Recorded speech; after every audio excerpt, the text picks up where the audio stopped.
I'm going to be using a Henckels model number 451 Freedor, along with a Nakayama kiita and a King 1000 grit for bevel setting. And I already have bevel set this razor, and we'll look at the bevel set using my microscope.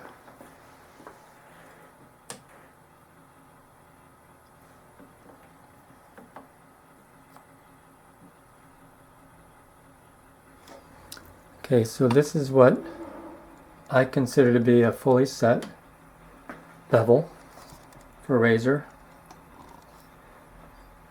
The scratches begin at the base of the razor. This is where the hollow ground portion of the razor is. And here is where the bevel begins. So these are bold scratches with a 1000 grit, and they go all the way in continuous dark, deep scratches all the way to the very edge, as you can see. So my goal is to replace these 1000 grit king scratches with a set of finer scratches, and eventually to have a Kasumi finish. I'll take a photo of this. And to eventually have a Kasumi finish from the Japanese natural. So with that in mind, here's my razor.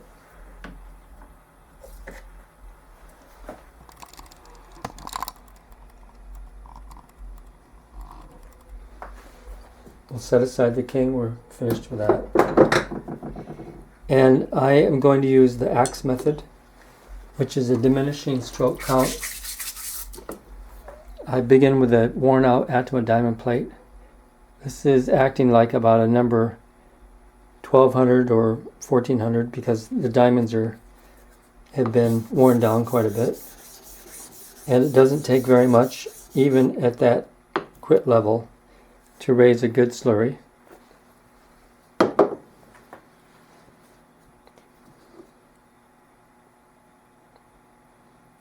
In this case, the slurry is made 100% of the base stone, so there's no alternate, no Tomonaga grit involved, or from any other stone.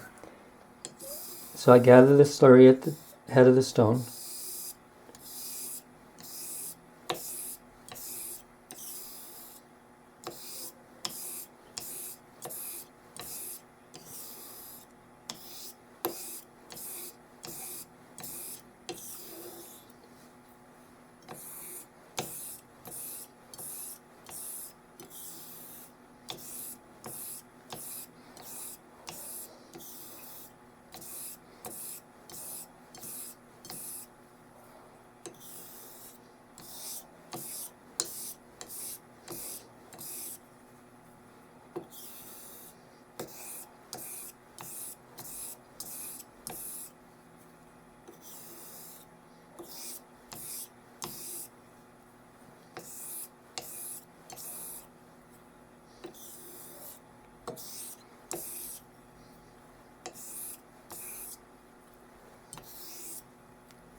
And I'll insert the razor in my microscope. I have a switch that allows me to operate between viewing through the binocular or through the computer screen. Okay, here you can see, here's the edge, which has been cleaned up quite a bit. And here are the remnants of the 1000 grit king scratches. So here again, they go all the way down to the base of the bevel and then continue up. You can see the Kasumi finish already beginning to affect towards the base of the bevel too. Many of the lines, scratches that were shallower are now gone. And I did take a photo of the bevel.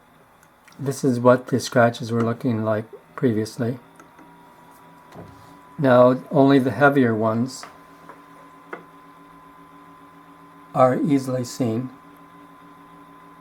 and I can scroll across the bevel a little bit, and you can see how edge leading strokes affect the edge of the razor first, and then how the slurry tends to refine down further at the base of the bevel slower, secondary. There is a nick in the razor that we probably can't take care of with the kiita. This would be a bevel set issue, and if I had done a little bit more examination of the bevel after the 1K stone, I would have seen that. So in any case, I'm going to take a photo of this. Now, before we go any farther, I'm going to pull up, this is a piece of my beard hair. The width of the hair in diameter is about 175 microns. These scratches that are left by the king are probably in the 5 to 10 micron range, and the kiita scratches that you can see are quite a bit less than that.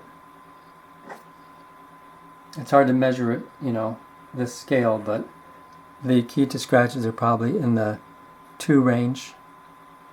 But as the slurry breaks down, that'll change a little bit too. So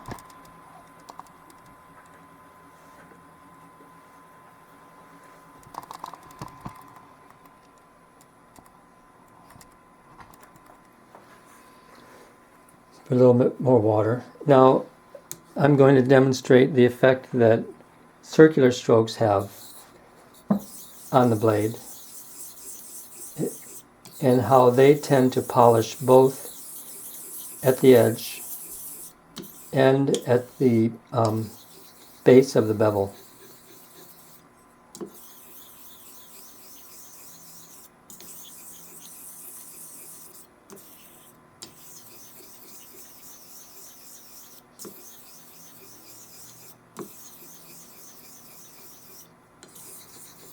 I know a lot of people are looking at the polish on their bevel with a loop, 20 power, 40 power, and with their USB microscopes. They think they're looking at 20,000 power, but actually they're looking at quite a bit less. And they see scratches on the bevel of the razor. Of course, really, it's only the edge that does the actual cutting of the steel. Now, maybe you can see how dark the slurry has become. This is steel swarf that's built up on the stone now. So I'm going to use some straight on edge leading strokes again so that we begin to refine the front edge of the razor.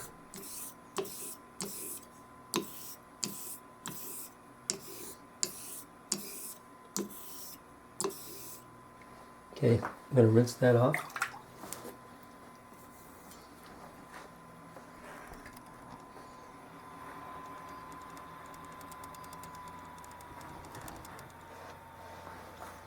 Put the razor in the scope. pull it into view.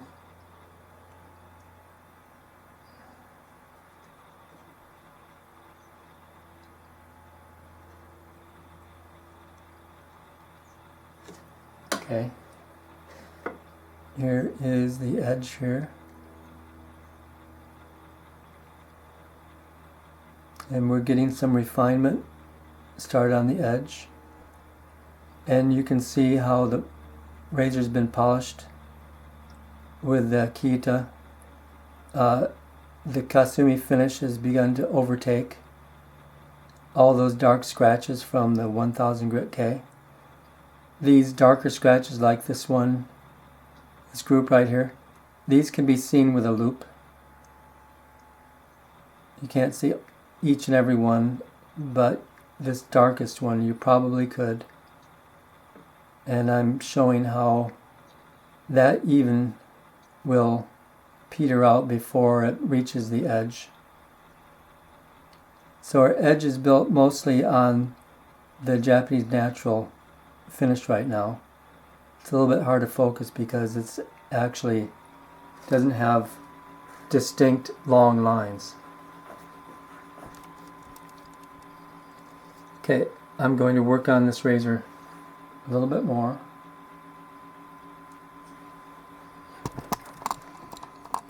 And the next step is to build a slurry using a Tomonagara, one that is matched and compatible with a stone, which I'm going to rinse off first. The Tomo slurry, by its nature, will usually be a finer composition than from the diamond plate.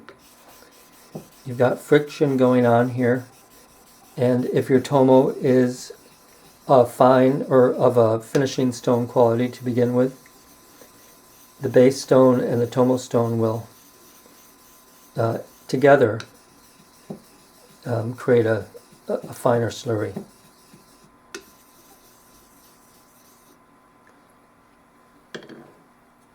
So the idea is to have a good quality Tomonagara also.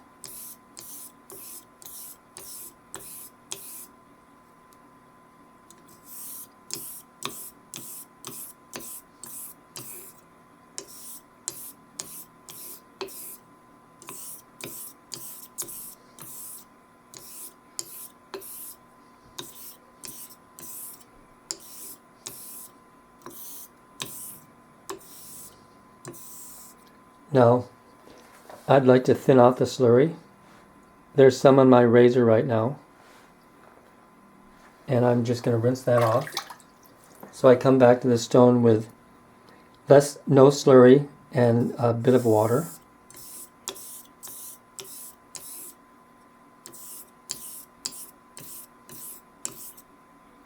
I'm going to rinse that off again.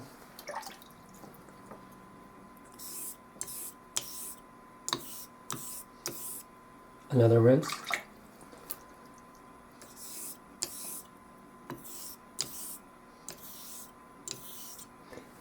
And I'll rinse that razor one more time.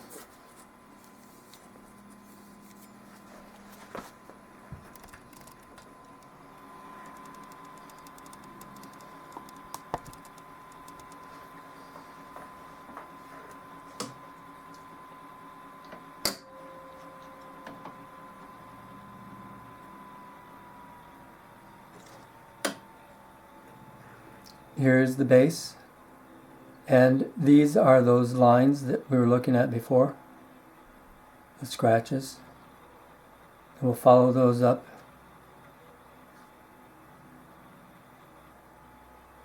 towards the edge, and they have disappeared already, and here we are back up at the edge. This is that notch in the blade that we saw before.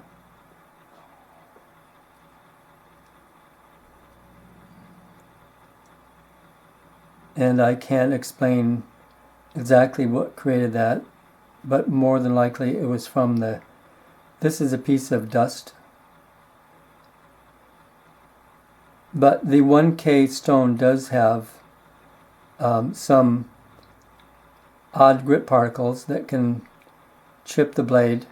But as I pointed out, the blade edge that we're looking at, when compared to a human hair, is really just a small, very small portion. So the detail here is on a very small scale. Take another photo of that. These photos look, I wish the focusing was a little bit sharper. But anyhow, okay, I'm going to go back to the stone.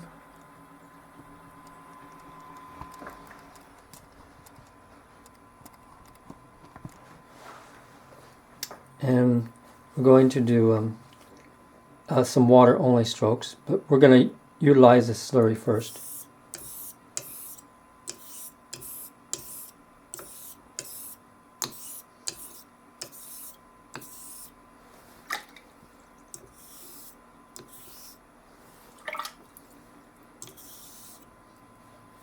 So we're working on a skim milk consistency now.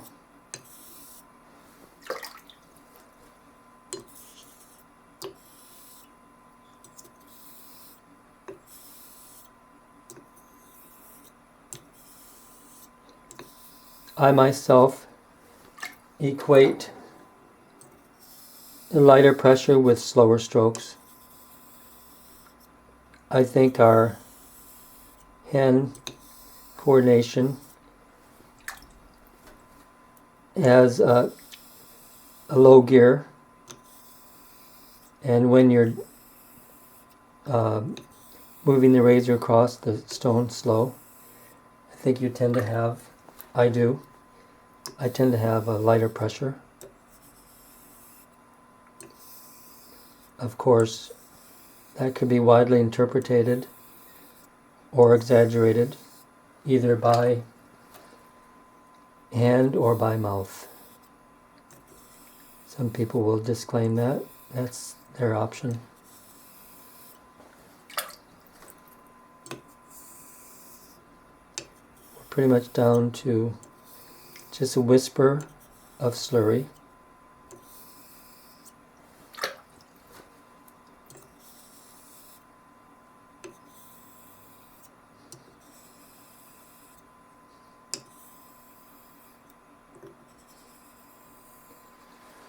Okay, so next thing we're going to do is strop this edge.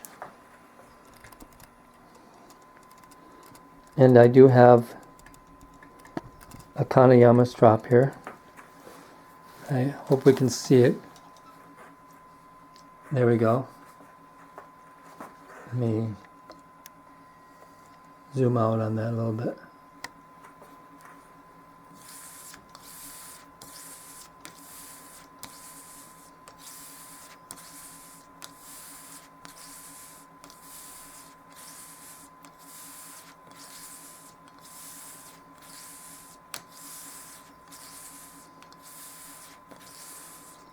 My intention was not to try to create a 15 or 16 or 20 or 30,000 grit polished blade using the Japanese natural stone and its slurry does not, under these circumstances, create a highly polished edge or bevel. You can take almost any of these stones, though, even the softer ones, and under your kitchen faucet with running water so that every single grit particle that disengages from the stone is rinsed away before it can affect the blade.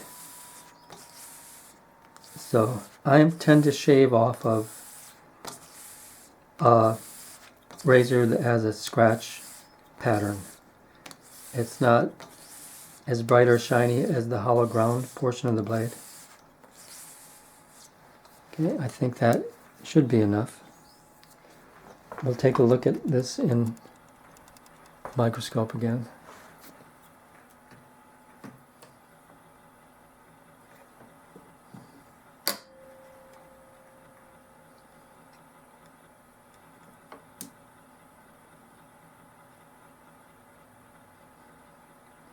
Okay, and here is the result.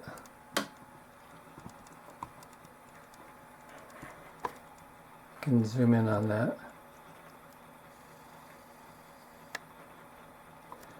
So this is after a minimum number of strokes and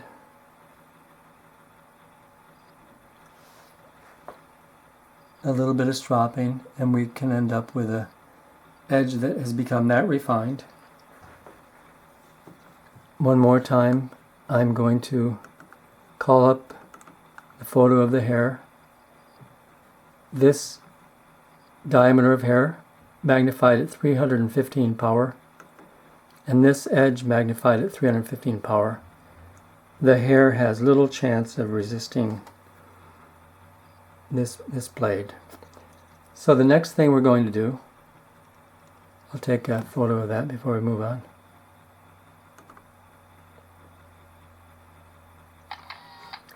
Next thing we're going to do is we'll try a hanging hair test and see how this blade comes out.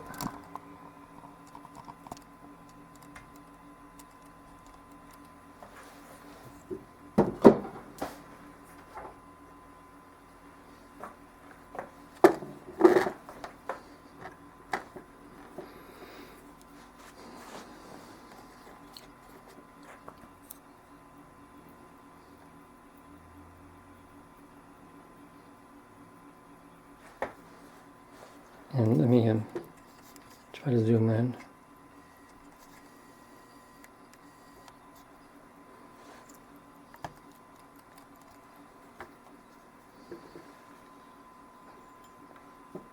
That was silent.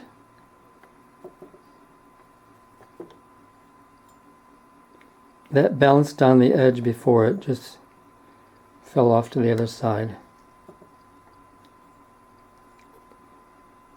Out here it's a little bit weak. I'd say this razor needs a little bit more stropping.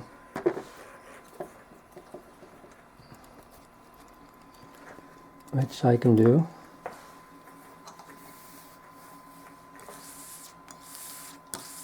Sometimes a few passes on linen can bump up a razor too.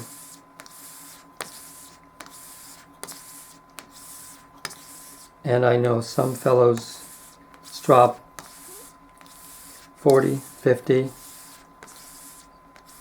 or more, maybe even up into the 75 range number of passes. I was doing about 20 or 25 there, which is pretty much a minimum. That is Nakayama linen there too, which is really nice stuff.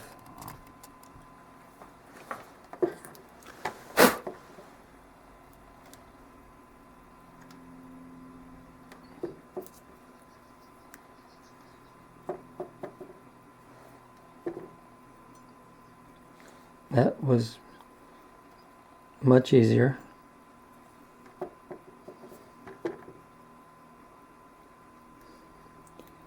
I'm going to hold from this angle. It's a little bit awkward for me too.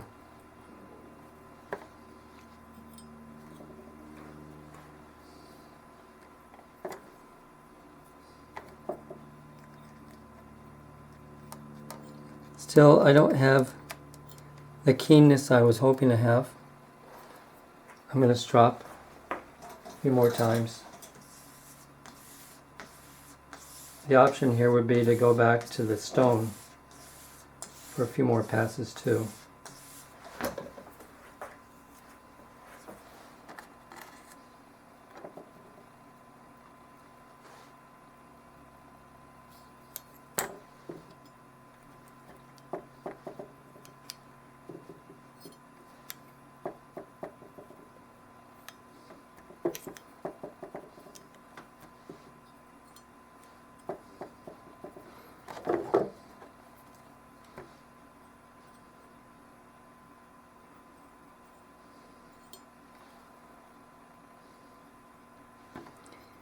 I've got the keenness out towards the toe, back by the heel.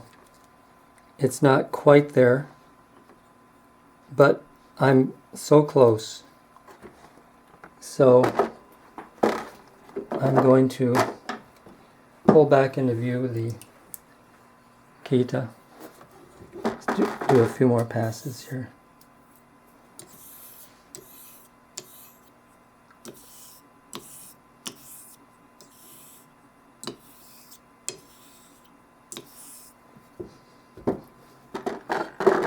And I am going to strop again. The difference between a sharp blade and a very sharp blade, steel-wise, is almost, well, for the average person, you can't measure with a gauge. We're trying to measure empirically here with a hanging hair test. And then, of course, the shaving test is going to be the final arbitrator here.